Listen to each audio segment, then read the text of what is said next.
Hello दोस्तों। आशा करता हूँ आप सब लोग अच्छे होंगे। देखो, ये जो है रीट का एक मॉडल पेपर बनाया है मैंने, और ऐसे ही सवाल जो है आप लोगों को एग्जाम में देखने को मिलेंगे। तो चलिए देख लेते हैं। तो आज का फर्स्ट क्वेश्चन देखते हैं कि दो संख्याएं हमें दे रखी हैं जिनका अनुपात 5:8 है, और उनके एचसीएफ और एलसीएम का गुणन जो दे रखा है वो 3240 हमें दे रखा है। तो पूछा है कि संख्याओं का योग क्या होगा। तो अब ये संख्याएं मेरे पास होगी 5x और एक होगी 8x। अब एलसीएम और एचसीएफ का जो है गुणन दे रखा है, तो हमें पता है कि एचसीएफ इंटू एलसीएम ये क्या होता है, इन संख्याओं का मल्टीप्लाई होगा दोनों का। तो 5x इंटू 8x हो जाएगा।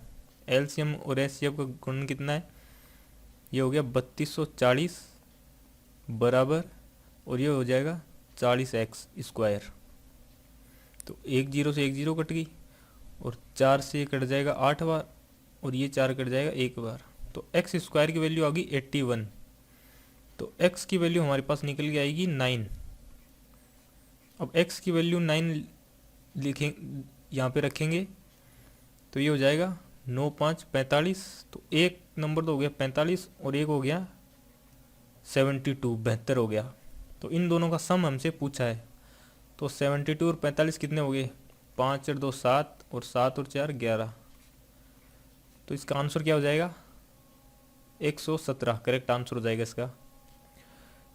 फिर इसमें नेक्स्ट है कि 302 की स्क्वायर माइनस 298 की स्क्वायर, इसका हमें 1/3 ज्ञात करना है। तो ये वैसे लग रहा होगा a² माइनस b², इसकी वैल्यू होती है a+b और इंटू a-b। क्योंकि अगर वैसे निकालेंगे इसको इसको सोल्व करेंगे फिर इसको सोल्व करेंगे तो काफ़ी लंबा हो जाएगा ये। तो ऐसे हम इसको देखते हैं कि ये हो गया 302 प्लस 298। देखो एक की जगह कितना रखा 302, और बी की जगह रख दिया 298, और ये इंटू में हो गया 302 माइनस 298। अब यहाँ से ये कितना हो गया, 3 और 2 5, और ये हो गया 600। 600 इंटू ये हमारे पास हो गया 4, और ये निकल के आ गया 2400। अब हमें इस 2400 का क्या पूछा है, 1/3। तो 2400 में भाग दे देंगे 3 का, तो यहाँ से आएगा 800। तो इसका आंसर करेक्ट 800 हो जाएगा, सेकंड ऑप्शन। फिर इसमें हमारे पास है कि 2 सही 1/2 प्लस 3 सही 1/4 प्लस x प्लस 2 सही 1/3 और 13 सही बराबर 13 सही 5/12। हमें x की वैल्यू निकालनी है। अब ये हम कैसे करते हैं, इस 2 को 2 से मल्टीप्लाई करेंगे, प्लस ये ऊपर वाला 1 5, तो ये हो जाएगा 5/2, और ये करेंगे 3 चौक 12 और 1 13/4 प्लस x, और ये हो जाएगा 3 दूनी 6, और ये हो जाएगा 7/3 बराबर। ये 12 12 हमें पता है कि 144 होता है, और 12 और फिर 144 में 12 ऐड करेंगे तो 156, और ये 5 हो जाएगा 161/12। अब इस साइड का जो है एलसीएम आ जाएगा 2 4 और इस 3 का 12। तो ये 2 का जो है इसमें जाएगा 6 बार, तो ये हो जाएगा 30, क्योंकि 5 छंगे 30, और ये 4 3 12, तो ये हो जाएगा 39, और ये हो जाएगा 12x, और ये हो जाएगा 28 बराबर 161/12। अब देखो 12 से 12 कट गया दोनों साइड। अब हम इसको कैसे करेंगे, इसको करेंगे कि 30 यहाँ पे भी है 30 यहाँ पे भी है। अब इस 28 को यहाँ से एक 2 दे देते हैं, तो यहाँ बचेगा 27। तो देखो 30 30 30, ये हो गया 90, और 7 यहाँ का, क्योंकि 2 हमने इसको दे दिया, तो ये हो गया 97 प्लस 12x बराबर 161। अब यहाँ से 12x की वैल्यू हमारे पास आ गई। अब 97 में से ये 161 में से 97 घटा देंगे, तो देखो 161 में से पहले 100 घटा देते हैं, फिर उसमें क्या कर देंगे, देखो 100 घटा के या तो 3 ऐड कर दो उसमें, तो 100 घटाएंगे तो ये हो जाएगा 61 और +3, तो ये हो जाएगा 64। अब x की वैल्यू निकालनी है तो 64/12, इसको काट देंगे 4 से, तो 4 से ये चला जाएगा 16 बार और इसमें जाएगा 3 बार। तो इसको कैसे लिखेंगे, 5 दिए 15, 15 तक तो चल जाएगा, 5 फिर बचेगा रिमाइंडर 1, और 5 सही 1/3 इसका आंसर हो जाएगा, ए ऑप्शन। फिर हमारे पास दिया है कि एक वर्गाकार प्लॉट की एक भुजा 80 मीटर, इसके बाहर चारों तरफ से एक 2 मीटर चौड़ा पथ है और 2 रुपये वर्ग मीटर के हिसाब से उस पथ का निर्माण की लागत बताई। तो ये वो प्लॉट मान लेते हैं जिसकी 80 मीटर भुजा है, वर्गाकार है, तो चारों भुजाएं समान होंगी। फिर इसके बाद जो हमें 2 मीटर चौड़ा पथ दिया गया है, ये मान लेते हैं 2 मीटर चौड़ाई, और ये एक पथ बना देते हैं इसके चारों तरफ। तो 2 मीटर इधर बढ़ गई और 2 मीटर ही इधर बढ़ गई, तो ये टोटल कितनी होगी, 80 तो अंदर वाली, और ये 2 ये 2 ये 4, तो 84 मीटर ये हो गई, और 84 मीटर ही इस तरफ हो जाएगी क्योंकि 2 ये बढ़ेगी 2 ये। अब हमसे पूछा है कि यहाँ पे निर्माण हो रहा है इस पथ पे यहाँ ऐसे निर्माण हो रहा है, और 2 रुपये जो है वो लग रहे हैं 1 वर्ग मीटर की, तो इसका एरिया हमें निकालना पड़ेगा पहले। इसका एरिया कैसे निकालेंगे, इस पूरे स्क्वायर का एरिया निकाल के, जिसकी साइड कितनी है 84, उसमें से जो ये 80 वाला है ये माइनस कर देंगे, तो 84 का स्क्वायर कितना होता है, एरिया का जो स्क्वायर आएगा वो कितना आएगा, मान लो कि साइड ए है तो उसका एरिया कितना होगा ए स्क्वायर।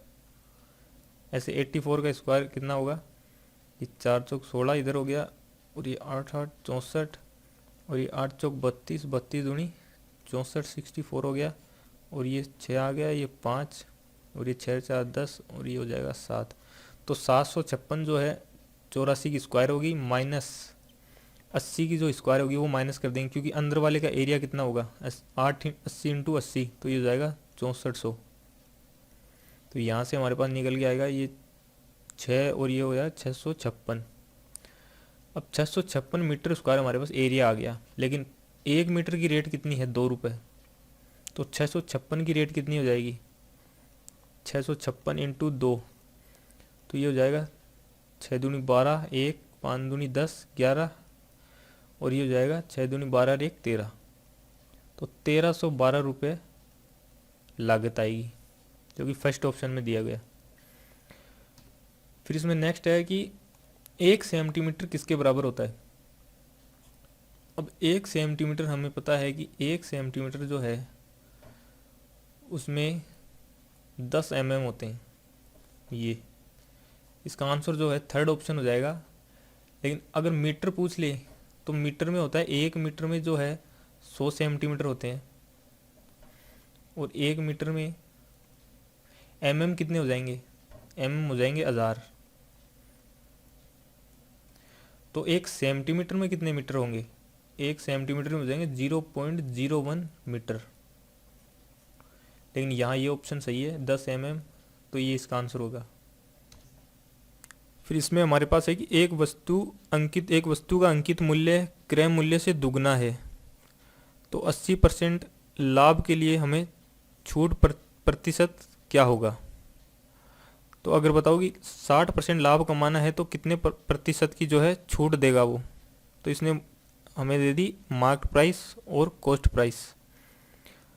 तो क्रय मूल्य से दुगनी क्या है, अंकित मूल्य दुगना है, तो क्रय मूल्य एक बार मान लेते हैं 100 है, तो अंकित मूल्य कितना हो जाएगा 200। अब यहाँ से मुझे बताओ कि उसको लाभ कितना करवाना है 60% का, 60% का लाभ होगा कॉस्ट प्राइस पे। तो कॉस्ट प्राइस पे अगर 60% का लाभ हो रहा है तो वो बेचेगा कितने, उसकी सेलिंग प्राइस हो जाएगी 160 रुपये, क्योंकि तभी तो यहाँ पे 60% का लाभ होगा उसको, 60 रुपये का लाभ 100 रुपये पे, मतलब कि 60% का लाभ हो रहा है उसको। तो अब जो डिस्काउंट देगा, छूट देगा, वो देगा मार्केट प्राइस पे, जो उसका अंकित मूल्य है उस पे देगा।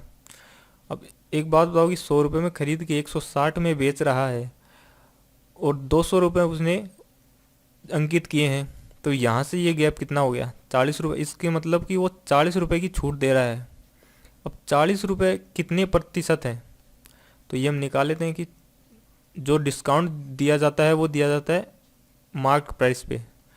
तो यहाँ से डिस्काउंट कितना परसेंट हो गया, 40/200 इंटू 100। तो एक जीरो से ये कट गया, इस जीरो से ये कट गया, और ये कट गया 2, और 2 से 10 से कर देंगे तो ये हो जाएगा 20%। तो वो डिस्काउंट देगा 20% का। फिर इसमें है कि एक्स, वाई और जेड के मध्य 264 रुपये को इस प्रकार विभाजित किया गया कि वाई को एक्स से 40% अधिक मिले और जेड से 25% अधिक मिले। तो वाई को मान लेते हैं R रुपये मिल गए, तो एक्स को कितने मिलेंगे, एक्स को मिलेंगे R इंटू 100/140, और जेड को मिलेंगे R इंटू 100/125। तो ये काट देंगे इसको, एक जीरो से एक जीरो, और ये यहाँ पे कट के आएगा, एक्स की वैल्यू आएगी R, और ये जगह 5/7, और जेड की जो वैल्यू आएगी वो 25 से कटेगा, तो ये 4 बार और ये 5, तो 4R/5। वाई को R रुपये मिले थे, एक्स को मिले हैं 5R/7, और जेड को मिले हैं 4R/5, और इनकी टोटल वैल्यू है 264। यहाँ से एलसीएम हमारे पास आ गया 35, ये हो जाएगा 35R प्लस ये 25R प्लस, और ये 7 बार जाएगा तो इसका 28R, और ये बराबर हो जाएगा 264। अब यहाँ से देख लेते हैं कि ये 35 है, 35 में ये 3 2 5 50, और ये हो जाएगा 60, और ये 70 80, ये हो जाएगा 88R इजकल्स टू 264 इंटू 35। अब ये 11 से काट देंगे, 11 से कटेगा 8 बार, और ये 11 से कट जाएगा, 11 दूनी 22, और ये 4 तो 11 चौक 44 24, फिर ये 8 से वापस 3 बार कट जाएगा। तो यहाँ से R की जो वैल्यू आई वो आई 105। अब 105 आई है जो Y को मिले हैं, लेकिन हमें कौन सा निकालना है, हमें निकालना है जो X को मिले। तो X का भाग कितना था, X का था, R की वैल्यू हमारे पास आ गई 105, तो 105 इंटू 5/7, तो 7 से कटेगा 1, और ये 5 35, तो 15 5 75, तो X को मिलेंगे 75 रुपये। तो सेकंड ऑप्शन जो है उसका आंसर हो जाएगा। फिर इसमें नेक्स्ट है कि एक R त्रिज्या वाले एक अर्धवृत्त के अंतर्गत खींची जा सकने वाली बड़े से बड़े त्रिभुज का क्षेत्रफल हमें बताना है।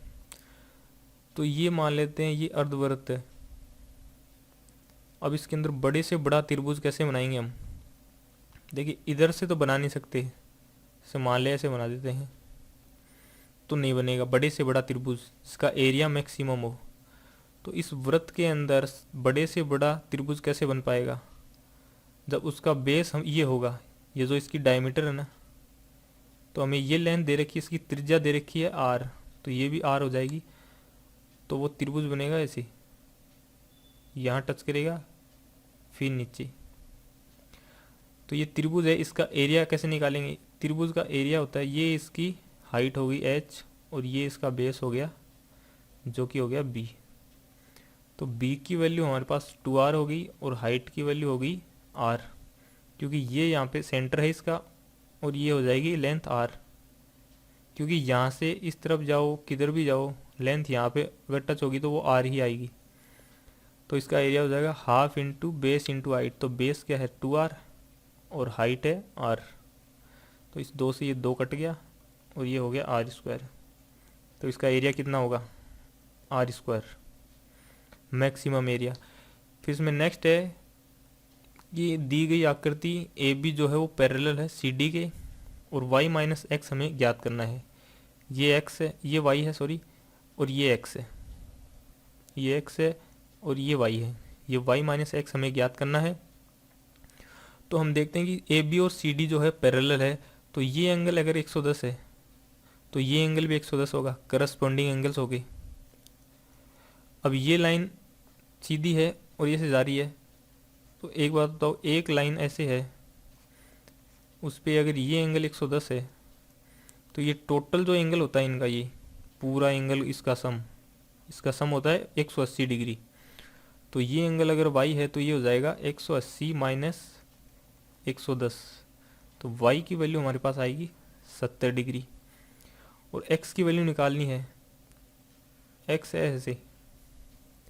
अब ये एंगल अगर 120 है तो ये इस साइड वाला एंगल कितना होगा, 60 डिग्री, क्योंकि 180 माइनस 120 ये 60 डिग्री का हो गया। और इस एंगल के बराबर ये x हो जाएगा, ये भी करस्पॉन्डिंग एंगल है। तो x की वैल्यू हमारे पास हो जाएगी 60 डिग्री, y की वैल्यू 70 है, x की वैल्यू 60।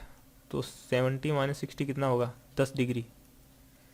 तो y माइनस एक्स की वैल्यू हमारे पास 10 डिग्री आ जाएगी, सेकंड ऑप्शन।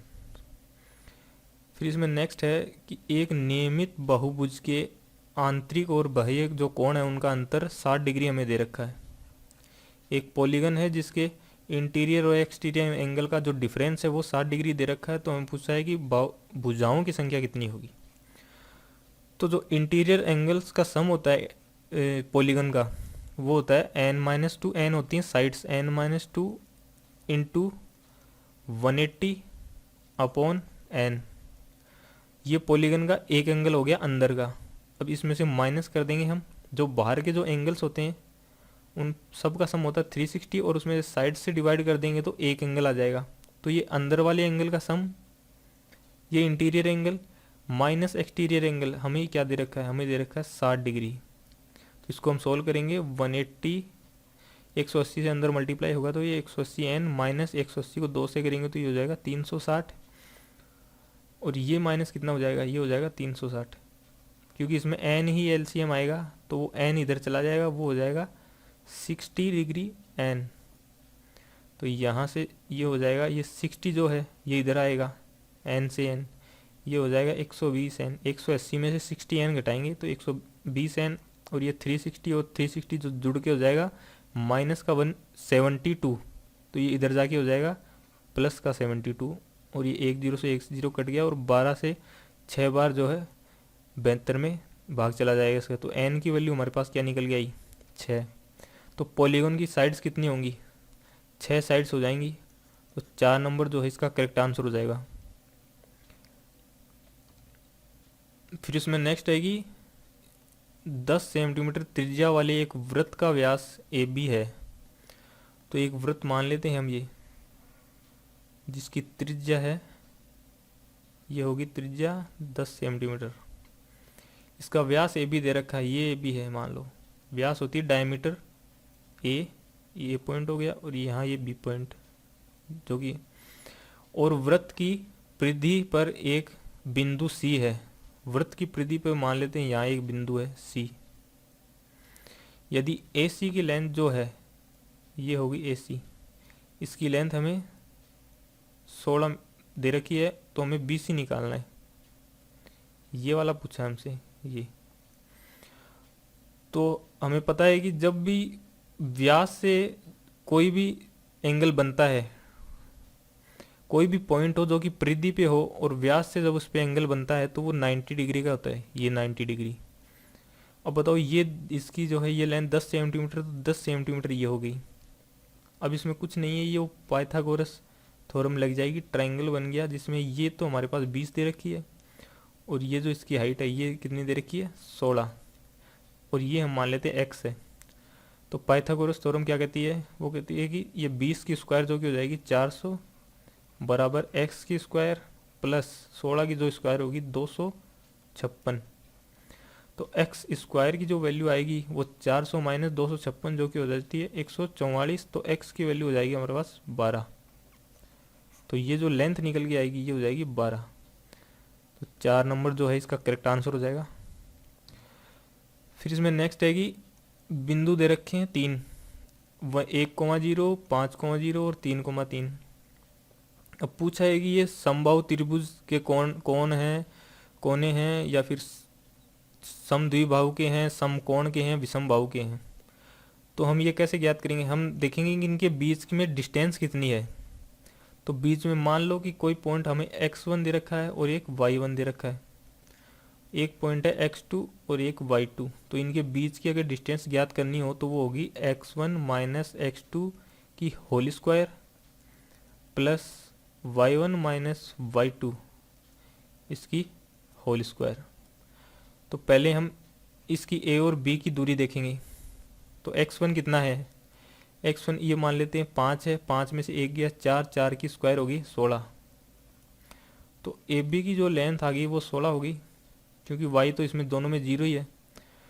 और जो बी सी की लेंथ आएगी, बी सी की लेंथ आएगी 5 माइनस 3 जो कि 2 हो गया, वो हो गया 4 प्लस ये 9, तो ये 9 और 4 13 हो जाएंगे। फिर हमारे पास आएगी ए सी की लेंथ। तो ए सी की लेंथ अगर देखेंगे तो 3 माइनस 1 ये हो गया 2, तो 2 की स्क्वायर 4 प्लस 9 ये भी 13 हो जाएगा। तो अब बताओ, एक साइड तो 16 है, एक 13 है, फिर दूसरी तीसरी भी 13 है, तो ऐसा ट्राइंगल बनेगा। ये वो ट्राइंगल है जिसकी ये साइड हम मान लेते हैं 16 है, ये भी 13 है और ये भी 13 है। तुम बताओ कि जो ट्राइंगल जिसकी दो साइड्स इक्वल हैं वो होता है आइसोसेलेस। आइसोसेलेस ट्राइंगल हो जाएगा, जिसको बोलते हैं समद्विबाहु। तो फर्स्ट आंसर इसका हो जाएगा। फिर इसमें नेक्स्ट है कि अकुशल श्रमिकों के एक समूह का औसत वेतन जो है वो 1000 रुपये है। और सॉरी, ये 1000 नहीं आएगा, ये 10,000 आएगा यहाँ पे। तथा कुशल जो श्रमिक हैं उनका 15,000 रुपये है प्रतिदिन का। तो समूह का संयुक्त औसत वेतन जो है वो 12,000 है। तो कुशल श्रमिकों का जो वेतन है वो हमें वो बताना है। देखो, इसके दो तरीके हैं। एक तो एलिगेशन लगा के भी ये क्वेश्चन हो सकता है, जैसे यहाँ पे जो है अकुशल श्रमिक हो गए और ये कुशल श्रमिक हो गई। तो अकुशल वालों का 10,000 है और कुशल वालों का है 15,000 रुपये, और टोटल जो इनका दे रखा है मिला के वो दे रखा है 12,000। तो इसको ऐसे भी कर सकते हैं, क्योंकि रेशियो निकाल लेंगे पहले। तो 10 में से 12 गए तो ये हो गया 2,000, और 15 में से ये गया तो 3,000। तो ये 3 जीरो से 3 जीरो कट जाएंगी। तो कुशल अकुशल वाले तो 3 बंदे होंगे, तो कुशल वाले कितने होंगे, 2 बंदे, क्योंकि 3:2 आ गया। अगर अकुशल 3 है तो कुशल 2 है। अब इसने पूछा है कि तो कुशल श्रमिकों का प्रतिशत, तो कुशल श्रमिक कितने हैं हमारे पास, 2, और कितने में से हैं, टोटल कितना हो गया ये 5, तो इंटू 100, तो ये कितना हो जाएगा, ये 20 बार कट जाएगा और ये हो जाएगा 40%। तो 40% इसका आंसर हो जाएगा। और अगर इसको वैसे करना चाहो, दूसरा तरीका भी है इसका, उससे भी आंसर जो है सेम ही आएगा। इसको एक बार इरेज कर देते हैं। देखो, दूसरा तरीके से करते हैं। मान लेते हैं कि जो अकुशल श्रमिक हैं वो m है और जो कुशल हैं वो n है। तो अकुशल वालों का कितना हो जाएगा, टोटल वेतन की अगर एक बंदे का 10,000 है तो m का कितना हो जाएगा, 10,000 m प्लस इनका कितना हो जाएगा, इनका हो जाएगा अकुशल वालों का, सॉरी कुशल वालों का हो जाएगा 15,000 n। और इसका हमें एवरेज दे रखा है, जो टोटल बंदे कितने हैं ये m प्लस n। एवरेज ऐसे निकलता है, टोटल वो जो वेतन हो रहा है उनका उसको डिवाइड कर देंगे टोटल बंदे कितने हैं। तो ये हमें दे रखा है 12,000। अब इसमें हम देख लेंगे कि 10,000 m प्लस ये हो गया 15,000 n बराबर ये 12,000 m प्लस 12,000 n। अब ये m इधर है तो ये इधर चला जाएगा, तो ये हो जाएगा 2,000 m, और ये 12,000 इधर आ जाएगा, तो 15,000 में से माइनस होगा तो 3,000 m। अब बताओ, 3 जीरो से 3 जीरो कट गई, ये सॉरी n है ये, है ना। तो अब n रेशियो m क्या हो गया, 2:3, वही आ गया जो पहले आया था, वही आ गया ना 2:3। या फिर पहले वो 3:2 आया था, वो आया था m/n, उसमें कंफ्यूज मत होना, वो m/n आया था, क्योंकि m कौन थे, अकुशल वाले, और n थे कुशल वाले। तो अब देख लेंगे कुशल वालों का रेशियो कितना है, दो है 5 में से 100 वही 20% आंसर आएगा। सेम आंसर आ रहा है दोनों मेथड से। एग्जाम में हमें वही मेथड करना है क्योंकि वो शॉर्ट मेथड है इसलिए। अब इसमें पूछा है कि आरोही क्रम असेंडिंग ऑर्डर बढ़ता हुआ क्रम में बताना इनको। तो इसमें सब में रूट है, तो सब में रूट है तो इसका स्क्वायर कर देंगे। तो पहले का स्क्वायर आएगा 81/2, दूसरे का आएगा 9 और ये हो जाएगा 45/4 और इसका स्क्वायर हो जाएगा 48 और इसका स्क्वायर कितना होगा 9 और ये हो जाएगा 54/5। अब ये तो हो जाएगा 41.5। अब ये 45/4 करेंगे हम, कितना हो जाएगा ये 11.25 और ये 48 है ही और ये हो जाएगा 10 पॉइंट शायद 8 हो जाएगा। तो अब इसमें से सबसे छोटा कौन सा है? ये सबसे छोटा हो जाएगा ये 3√5/2। तो सबसे छोटी संख्या सबसे पहले आएगी, नहीं सॉरी ये होगा ना सबसे छोटा 10.8 ये वाला। 3√6/5 तो इसमें है, ये इसका आंसर हो जाएगा। और ये सबसे बड़ा है ही 48, ये आएगी। फिर ये आ गया 11.25 वाला, फिर आ गया ये 41.5 और फिर ये 48। फिर इसमें नेक्स्ट है कि संख्या दी गई है ये 538x25। x को निम्न में से किस संख्या से प्रतिस्थापित करने पर संख्या 15 से विभाज्य, मतलब कि 15 से डिवाइड हो जाएगी। अब ये संख्या में दे रखी है 538x और ये 2 5। अब इसको 15 से डिवाइड करना है। अब एक बात बताओ, 15 के दो ऐसे फैक्टर्स करो जो प्राइम हो दोनों ही, जैसे एक तो 3 हो गया और एक 5। तो 5 से तो हमें पता है कि ये डिवाइड हो रही है, क्योंकि 5 से वो हर संख्या डिवाइड होगी जिसके अंत में या तो 5 आएगा या 0 आएगा। तो हमें पता है कि ये 5 से तो डिवाइड हो रही है, हमें 3 से चेक करना है कि 3 से हो रही है कि नहीं, 3 से कब होगी। तो 3 का डिविजिबिलिटी जो रूल है वो ये कहता है कि जो संख्याओं का जो सम है, हर एक डिजिट का जो सम है वो अगर 3 से डिवाइड होगा तो वो संख्या भी 3 से डिवाइड होगी।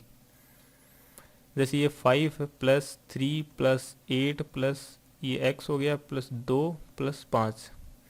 तो ये हमारे पास हो गया 5 और 3 8 और 8 और 3 16, 16 और 2 ये हो गया 18, 18 और 5 23। तो हमारे पास आ गया 23 प्लस x/3।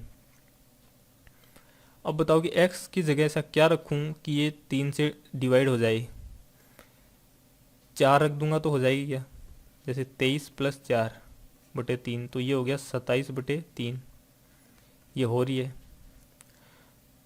5 रख दूंगा तो हो जाएगी क्या? 5 से यहाँ पे आएगा 28/3, अब नहीं हो रही, मतलब कि 5 तो नहीं आएगा। 2 रखेंगे तो 25 आएगा, तो इससे भी नहीं होगी। 9 रखेंगे तो 31 आएगा, सॉरी 32 आएगा, तो इससे भी नहीं होगी। तो 4 से हो रही है बस, तो इसका आंसर हो जाएगा 4। फिर इसमें नेक्स्ट है कि अब ये जो क्वेश्चन है 8.2 रुपये किलो चावल जो है वो 6.7 रुपये किलो वाले चावल हैं, उनको किस अनुपात में मिलाया जाए ताकि जो मिश्रण है उसकी जो वैल्यू है वो 7.3 रुपये हो जाए। अब इसको हम एलिगेशन से करेंगे, वो जो पिछले वाला क्वेश्चन किया था अकुशल और कुशल जो वो थे वर्कर उनका।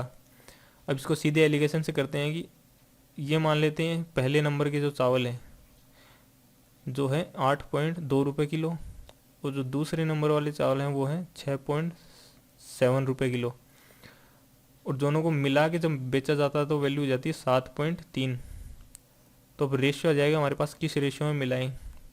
तो 7.3 में से ये घटाएंगे तो यहाँ पे आ जाएगा 0.6 और इसमें से अगर ये घटाएंगे तो यहाँ आ जाएगा पॉइंट, कितना हो गया 3 और ये हो जाएगा 0.9। 0.9 ही आएगा क्या? 7 और 2, हाँ ठीक है।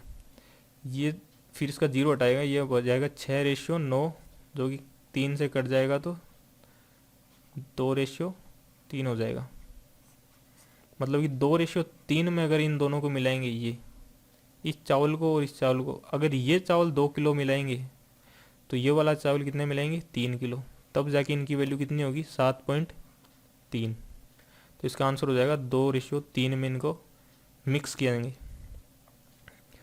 फिर इसमें है कि साइज 30 मीटर इंटू 20 मीटर वाले किसी आयताकार क्षेत्र के एक कोने पर एक गाय 14 मीटर लंबी रस्सी बांधी गई है और वो जो है गाय चर रही है, तो इस क्षेत्र में घास नहीं चर सकती वो वाला बताना है। तो ये आयताकार क्षेत्र हो गया, इसकी लेंथ होगी, ये होगी 20 और ये होगी 30। यहाँ गाय बंधी हुई है और ये जो 14 मीटर दे रखी है वो यहाँ कहीं हो जाएगी। मान लो इतनी लंबी रस्सी बांधी उसकी, तो रस्सी अगर बांध दी 14 मीटर की ऐसे, यहाँ गाय है, तो गाय कैसे घूमेगी? इधर तो जा नहीं सकती आगे, ना इधर जा सकती है। अब वो घूमेगी ऐसे सर्कल में, तो एक सर्कल बनेगा जिसकी रेडियस होगी 14 मीटर। तो ये सर्कल बन गया। तो हमें पूछा क्या है, देखो नहीं चर सकती वाला एरिया पूछा है हमें। ये एरिया हो गया जो चर सकती है। नहीं चर सकती वाला एरिया कौन सा हो गया? वो हो गया ये इस एरिया में वो नहीं चर सकती, ये हमसे पूछा है। तो इस एरिया को हम कैसे निकालेंगे? टोटल एरिया जो इस आयत का होगा वो होगा, इसको मल्टीप्लाई कर देंगे 30 को 20 से, तो ये हो जाएगा 600 मीटर। अब इस एरिया में से माइनस वो करेंगे जिसमें वो चर सकती है। तो अगर ये पूरा वृत्त होता तो इसका एरिया हो जाता पाई आर स्क्वायर जिसकी रेडियस थी 14।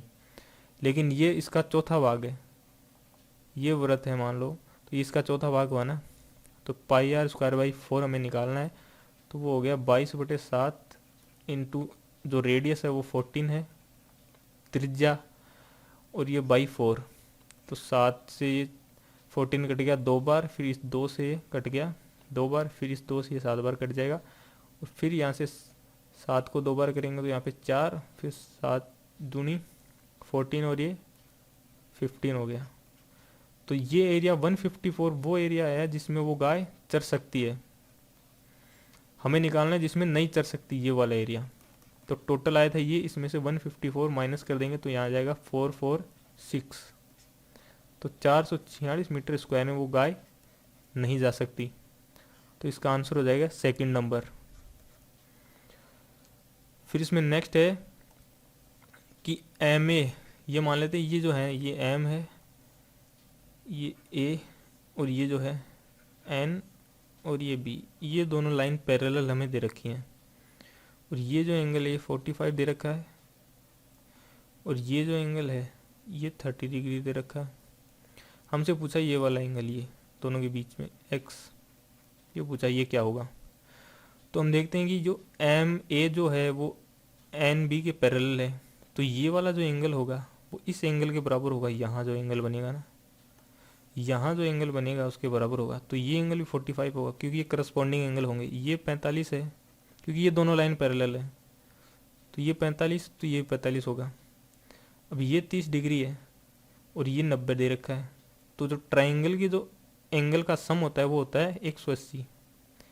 तो ये एंगल कितना हो जाएगा 60, क्योंकि देखो 90 ये हो गया, 30 ये हो गया, और ये 60 ये कर देंगे, और टोटल सम हो जाएगा इसका 180। फिर ये जो टोटल एंगल होगा इस लाइन का, ये टोटल होगा 180, 180 डिग्री टोटल। तो 60 इधर से और ये 45 इधर से, ये हो गया 105। अब इस 105 को घटाएंगे हम 180 में से, तो यहाँ हमारे पास आएगा 75 डिग्री। तो इस x की वैल्यू क्या हो जाएगी 75 डिग्री जो है x की वैल्यू हो जाएगी। फिर इसमें नेक्स्ट है, ये दे रखा है हमें, यदि 9/7 की क्यूब इंटू 49/81 की पावर 2x माइनस 6 बराबर 7/9 इसकी पावर 9, तो हमें x की वैल्यू बतानी है। तो हम इसको देखते हैं, ये 9/7 हो गया और इसकी पावर हमें देखिए 3 इंटू, और ये इसको लिख देंगे हम 7 की स्क्वायर, इसको 9 की स्क्वायर, तो दोनों पावर में चले जाएंगे। ये अपने 7/9 हो गया, तो ये हो जाएंगे 4x माइनस, ये हो जाएगा 12, ये हो जाएगा 7/9 और इसकी पावर हो जाएगी 9। अब यहाँ से ये देखो इसके मल्टीप्लाई में है तो इधर जाएगा तो डिवाइड में हो जाएगा, 7/9 की पावर 4x माइनस 12, और ये हो जाएगा डिवाइड में जाके ये 7/9, ये देखो 9/7 होगा, तो अगर ये 7/9 होगा तो इसमें ऐड हो जाएगा, फिर इसकी पावर इसमें ऐड हो जाएगी, ये हो जाएगा 7/9 की पावर 12। तो यहाँ से पावर पावर, क्योंकि बेस बराबर हो गया दोनों का, 7/9 7/9, तो पावर दोनों की इक्वल कर देंगे। तो 4x माइनस 12 बराबर, ये कितना हो गया 12, ये कितना हो गया था इधर स्क्वायर, 6×2 12, 4 माइनस, सॉरी इधर 12 हो गया ना, हाँ तो ये 4x बराबर ये हो गया 24, और x की वैल्यू हमारे पास आ गई 4×6 = 24, 6, तो x की वैल्यू हो जाएगी 6। फिर इसमें नेक्स्ट है कि इसका यूनिट डिजिट हमें बताना है, लास्ट का जो यूनिट डिजिट है वो क्या होगा। अब जो यूनिट निकालते हैं, लास्ट वाला जो डिजिट निकालते हैं, उसके लिए खाली लास्ट वाले अक्षर देखते हैं बस, कि लास्ट में क्या है, वो किसी पे डिपेंड नहीं करता, खाली लास्ट में जो है वो देखो। अब जैसे यहाँ पे 6 है, 6 को उठा लो, यहाँ पे 8 है तो 8 को, यहाँ पे 9 है तो 9 को, और यहाँ 4 है। अब देखो 8×6 = 48, तो 48, फिर ये 9×4 हो गया। अब इसके अंदर में 8 है तो इस 8 को उठा लिया बस, 8×9×4, तो ये हो गया 8×9 में 72, तो 72×4, फिर इसका 2 उठा लेंगे, फिर 2×4 करेंगे तो यहाँ आएगा 8, तो इसका यूनिट डिजिट हो जाएगा 8, जो कि ऑप्शन में नहीं दे रखा है, ये मिस्टेक हो गई होगी। इसका यूनिट डिजिट क्या आएगा 8। तो ये पेपर था, मॉडल पेपर जो रीट का। Thank you.